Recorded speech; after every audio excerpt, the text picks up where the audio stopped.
जय हिंद दोस्तों, मैं हूं मेजर गौरव आर्य और आप देख रहे हैं मेजरली राइट। पाकिस्तान में chief justice of Pakistan Faiz Isa और एक पूरा बेंच बैठा और उन्होंने एक बहुत बड़ा फैसला सुनाया है। दोस्तों, आपको ये पता है कि मैक्सिमम सीट्स जो चुनाव हुआ था ना पाकिस्तान में हाल फिलहाल में, मैक्सिमम सीट्स जीती थी इंडिपेंडेंट्स ने।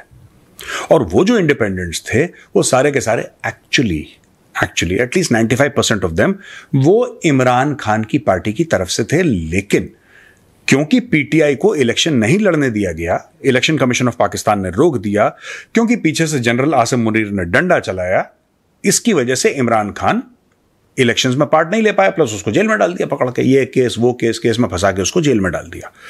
अब ये जो बेंच है, सबसे पहले मैं आपको बताता हूं उसमें जजेस कौन कौन थे।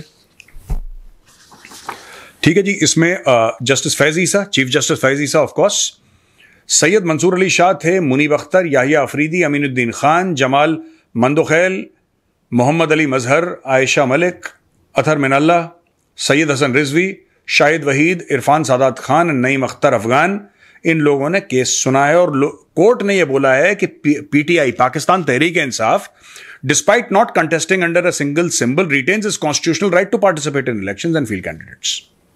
आप समझ गए? सीधी सी बात है कि इस बेंच ने यह बोला है कि पाकिस्तान तहरीक इंसाफ का पूरा अधिकार है कि वो इलेक्शन लड़े भी और अपने कैंडिडेट फील्ड भी करे। फिर यह कहता है कि साहब अब पीटीआई को, अब पाकिस्तान तहरीक इंसाफ को क्या करना पड़ेगा कि लिस्ट ऑफ एलिजिबल कैंडिडेट्स 15 दिन के लिए, 15 दिन के अंदर अंदर list of eligible candidates for the reserve seats. अब दोस्तों, पता है स्टोरी क्या है? स्टोरी यह है कि इसमें कई लोगों ने बोला कि हम पाकिस्तान तहरीक इंसाफ से लड़ रहे हैं, कई लोगों ने बोला कि हम नहीं लड़ रहे, यानी कि पाकिस्तान तहरीक इंसाफ का जो बल्ले वाला सिंबल है वो तो यूज नहीं करा, लेकिन फिर भी ओके हम इसकी तरफ से, बाकियों ने नहीं बोला।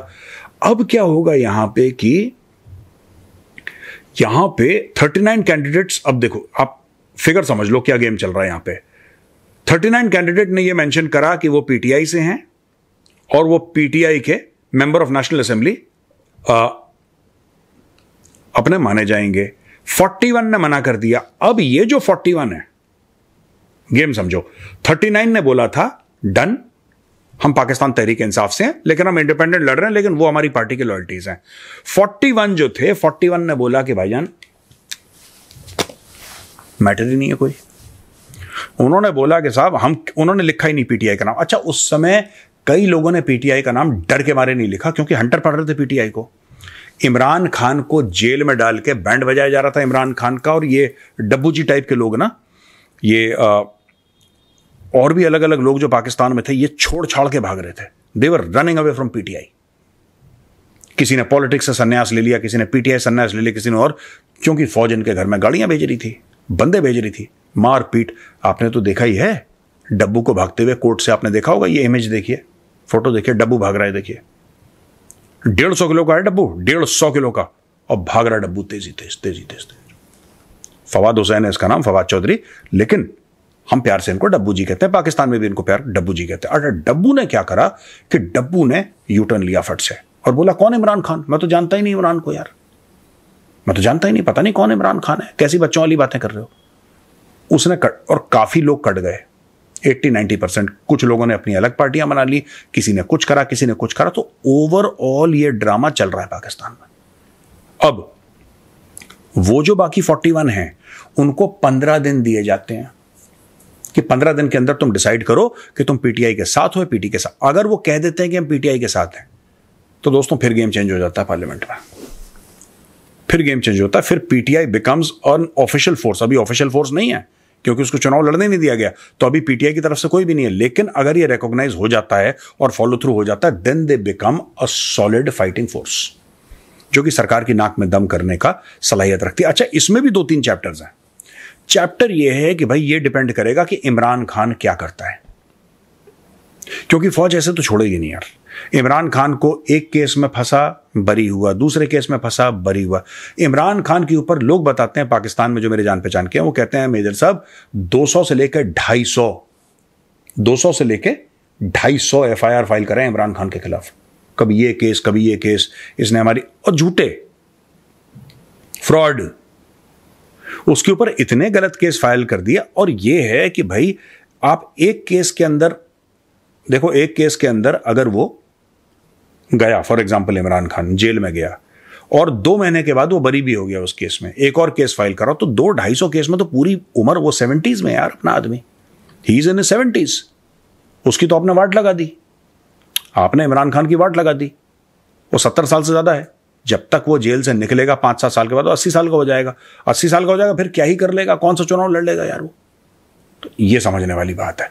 तो अब इमरान खान के पास भी 2 चॉइसेस हैं। पहली चॉइस ये है कि इमरान खान जो है वो फौज से बोले कि देखो यार मैं इनोसेंट हूं, तुम मुझे जेल से निकलवाओ, और क्योंकि मैं सच हूं मैं तुम्हारे सामने झुकूंगा नहीं, मैं तुम्हारे साथ बातचीत करने को तैयार हूं, मैं तुम्हारे साथ बातचीत करने को तैयार हूं, लेकिन अगर तुम चाहते हो कि खान झुक जाए और माफी मांगे और बोले कि मैं फौज का पालतू बन के रहूंगा, तो ये इमरान खान नहीं करेगा। ये पहला ऑप्शन है। पहला ऑप्शन इसलिए है क्योंकि मोस्ट प्रोबेबल ऑप्शन यही है। इमरान खान थोड़ा जिद्दी टाइप का भी आदमी है। मतलब देखो अगर आप पॉलिटिक्स में जाते हैं ना, फिर आपको कॉम्प्रोमाइज करना पड़ता है। वो बड़ा अनकॉम्प्रोमाइजिंग टाइप का बंदा है कि नहीं मैंने बोल दिया कहानी खत्म। ही इज दैट, उसका माइंडसेट वैसे इमरान खान का। तो ये पहली चीज है। दूसरी चीज ये है कि जब ये होगा तो फौज कैसे रिएक्ट करेगी? पाकिस्तानी फौज तोड़ने की कोशिश करेगी भाई। आप पीटीआई को कैसे तोड़ेंगे?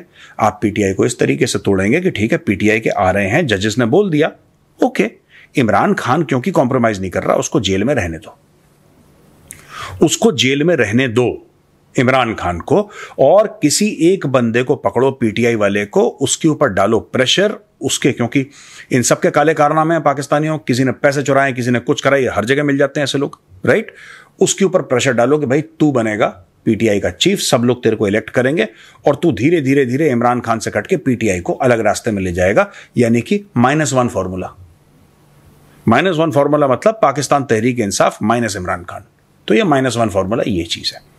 तीसरी चीज है कि 15 दिन का टाइम है, 41 लोग हैं, आईएसआई की टीम्स निकलेंगी, एक एक करके कांटेक्ट इनको करेंगी और बोलेंगे कि भाई तुम पीटीआई नहीं जाओगे। और जो बाकी पीटीआई वाले लोग हैं जो कहते हैं कि साहब हम पीटीआई के नाम पे हमने चुनाव लड़ा था, चाहे हम इंडिपेंडेंट लड़े हो, फिर उनको टारगेट करके बोलो कि भाई सरेंडर करो तुम, वरना तुम्हारे घर से बीवी बच्चों को उठा के ले जाएंगे, माँ बाप की बेइज्जती करेंगे। ये पाकिस्तान में बड़ा कॉमन है यार, ये पाकिस्तान में बड़ा कॉमन है।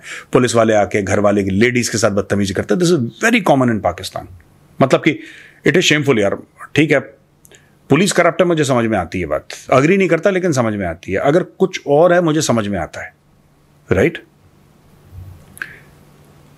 लेकिन पुलिस माफिया की तरह काम करे और बोले कि नहीं औरतों के साथ बदतमीजी, बच्चों के साथ जुल्म, तो ये पाकिस्तान में बड़ा कॉमन है। अब ये चीज 15 दिन जो है दोस्तों, ये बहुत इंपॉर्टेंट होंगे इमरान खान के लिए।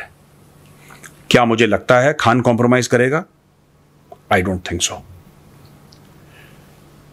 मुझे क्यों लगा, मुझे पहले एक जमाने में लगता था कि इमरान खान ना कॉम्प्रोमाइज कर लेगा अगर ज्यादा प्रेशर होगा, मैं ऐसा विश्वास था मुझे। फिर मैंने वो देखा जब वो कोर्ट के अंदर बैठा हुआ था, ठीक है जी, चश्मा लगा के आराम से कोर्ट के अंदर बैठा हुआ था, उसको पकड़ के ले गए पुलिस वाले कोर्ट से। वो 9 मई का वाकया जो हुआ था।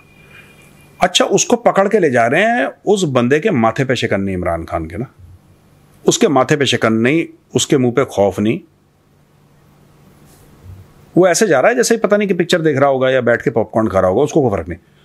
तो वो जा रहा है। उस दिन मुझे ऐसा लगा कि ये शायद, फिर भी मुझे डाउट था, पर मुझे ऐसा उस दिन कुछ यकीन हो गया कि ये झुकने वालों में से नहीं है। आप इसको तोड़ दो तो टूट जाए, क्योंकि इंसान है, इंसान तो टूटता है, झुकेगा नहीं इमरान खान। तो अब सारी की सारी चीजें आ गई 2 चीजों पे। ये जो 41 मेंबर ऑफ नेशनल असेंबली हैं इंडिपेंडेंट वाले, ये किस तरफ झुकेंगे, और दूसरी चीज क्या खान टूटेगा या नहीं टूटेगा। मेरा ऐसा मानना है कि खान टूटेगा नहीं। अब देखते हैं आईएसआई क्या करती है। Over to the ISI for the next move.